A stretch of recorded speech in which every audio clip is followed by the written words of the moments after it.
All right, what's worse than a president who can't remember basic facts without a note card? Well, that same president leading us in wartime. And it looks increasingly like the same incompetents who couldn't evacuate troops from Afghanistan want America directly at war with Russia. According to the Telegraph, NATO is developing multiple land corridors to rush U.S. troops and armor in the event of a major European ground war with Russia. American soldiers would land at one of the 5 ports and be channeled along pre-planned logistical routes to confront a possible Moscow attack. Joining me now is retired U.S. Army Lieutenant Colonel Daniel Davis, host of Daniel Davis Deep Dive. Colonel, I think all Americans need to be asking themselves tonight this question. As we head into the election, are you willing to send your sons and your daughters to fight on the front lines against Russia? Because that looks like this is what these people want.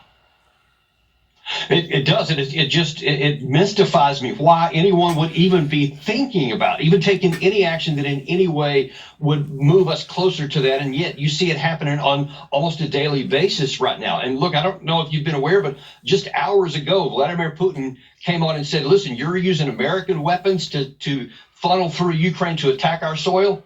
Then we'll do the same thing. We'll use our weapons to your enemies, and they can attack you on your soil or on your interest somewhere in the world. And there's no reason to think he's bluffing on that. And why would we want to find out?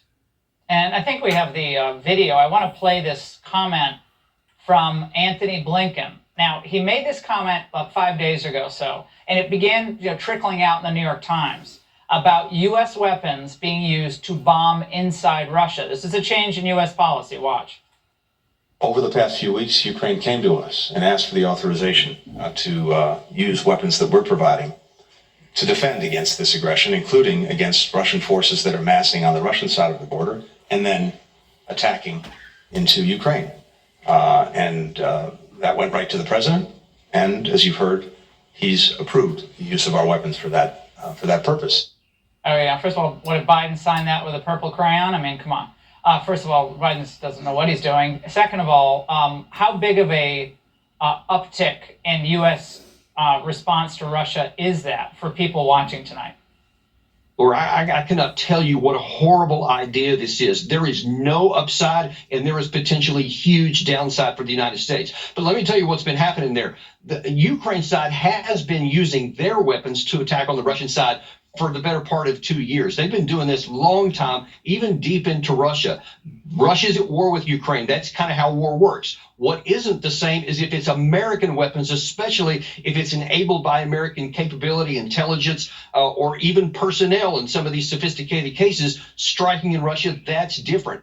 And that's what the administration is now has authorized. There is no upside to this. It won't change the war. It won't help Ukraine win, but it could, as you see, draw us into the war. It's insane. Meanwhile, we keep making China rich with their massive trade deficit, and then China's the enabler of Russia with all the money that China's pouring into Russia. So, and then we're fighting Russia after enabling China. I mean, the whole thing makes no sense. The entire circle of this is totally insane. So it's only a possibility of thermonuclear war. No big deal. Colonel Davis, thank you.